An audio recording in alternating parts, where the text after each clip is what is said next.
திருப்பரங்குன்றம் பிரச்சனையா இருக்கட்டும், நீங்க குறிப்பிட்ட மாரி, இப்போ புதுசா அந்த கேந்திர வித்யாலய பள்ளிகள்ல இந்த இந்தி திணிப்பு கூடிய சீக்கிரமே மும்மொழிய கொண்டு வரப்போறோம் அப்படின்ட்டு இருக்காங்க. இப்பேற்பட்ட சூழ்நிலையில தமிழ்நாட்ட டெல்லி இந்த அளவுக்கு ஆக்கிரமிக்கக்கூடிய நேரத்துல, வரக்கூடிய தேர்தல்ல இஸ்லாமியர்கள் என்ன முடிவு எடுக்கணும்னு சொல்றீங்க? இஸ்லாமியர்கள் நம்ம சொல்லி தான் முடிவு எடுக்கணும்னு இல்லை. மாஷா அல்லாஹ் அவங்க தெளிவான முடிவில் இருக்கிறாங்க. ஒரு சில மார்க்கம் தெரியாத, இஸ்லாம் தெரியாத, மார்க்கம் தெரியாத, கல்லூரியில் படித்து கல்லூரி படிப்பை மட்டும் படித்து ஃப்ரெண்ட்ஸோட என்ஜாய் பண்ணிக்கிட்டு ஊர் சுற்றிக்கிட்டு தண்ணி அடிச்சுக்கிட்டு கஞ்சா அடிச்சுக்கிட்டு இருக்கக்கூடிய முஸ்லீம் பேர்தாங்கி இளைஞர்கள் இனிமேலா தௌபா செய்யுங்க.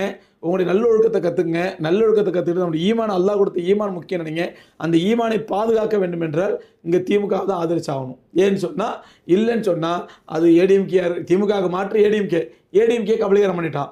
அடுத்து மாற்றா நினைக்கக்கூடிய கட்சி டிவிக்கே மறைமுகமாக கபலீகரம் பண்ணிட்டான். வேறு வழியே இல்லை முஸ்லீம்களுக்கு. அப்போ இங்கே நான் திரும்ப திரும்ப அதான் சொல்கிறேன். எனக்கு இப்போ ஸ்டாலினை பற்றி பேசுன்னு சொன்னால் 1 மணி நேரம் விமர்சனம் எடுத்து வைப்பேன் ஸ்டாலின் மேலே. உதயநிதி ஸ்டாலின் மேலே 2 மணி நேரம் விமர்சனம் எடுத்து வைப்பேன். திமுக செஞ்ச ஊழலை பேசுவேன்னா 3 மணி நேரம் உட்காந்து பேசுவேன். இப்போ எனக்கு நான் திமுகவுடைய கைக்கூலியோ இல்லை திமுக எனக்கு காசு கொடுத்தோ இல்லை, திமுக பற்றி ஆயிரக்கணக்கான விமர்சனங்கள் இருக்குது. அந்த விமர்சனங்களுக்கெல்லாம் அப்பாற்பட்டு தான் சொல்கிறேன், இந்த எலெக்ஷன் ஒரு ஊழல்வாதியை ஒதுக்கிறதுக்கோ அல்லது ஒரு அரசியல்வாதியை நல்ல ஆட்சியாளர் தேர்ந்தெடுப்பதற்கோ அல்லது ஒரு மாற்று வேணுங்கிறதுக்காண்டியோ அல்லது வாய்ப்பு கொடுத்தா பார்க்கலாமே அப்படிங்கிற சூழ்நிலை அல்ல.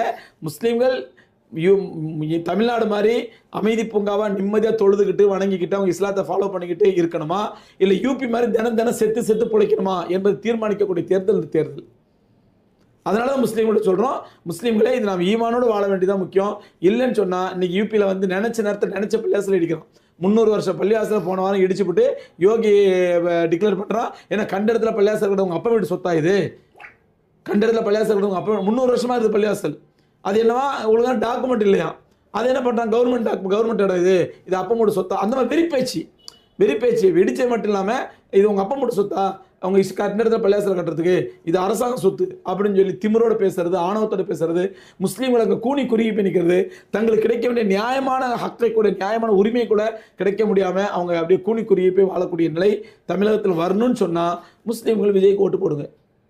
இல்லையா, தயவு செஞ்சு நான் குறிப்பாக முதியவர்களால் பெரியவங்களாம் தெளிவாக இருக்கிறாங்க, இளைஞர்களை தான் நான் சொல்கிறேன், தயவு செஞ்சு நீங்கள் முஸ்லீம்களாக வாழுங்க, மோமின்களாக வாழுங்க. நம்ம ஒரு அற்பமான ஒரு சினிமா கவர்ச்சிக்கு பயந்து ஆசைப்பட்டு அவனுடைய சினிமா மோகத்துக்கு ஆசைப்பட்டு அவன் கையங்காலையும் ஆட்டுறதை பற்றி ஏமாந்து நம்ம ஈமானை இழந்துடக்கூடாது என்பதுதான் முஸ்லீம் இளைஞர்களுக்கு நான் வைக்கக்கூடிய தாழ்மையான வேண்டுகோள்.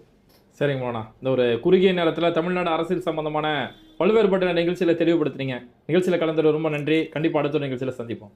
அஸ்ஸலாமு அலைக்கும். வலைக்கம்.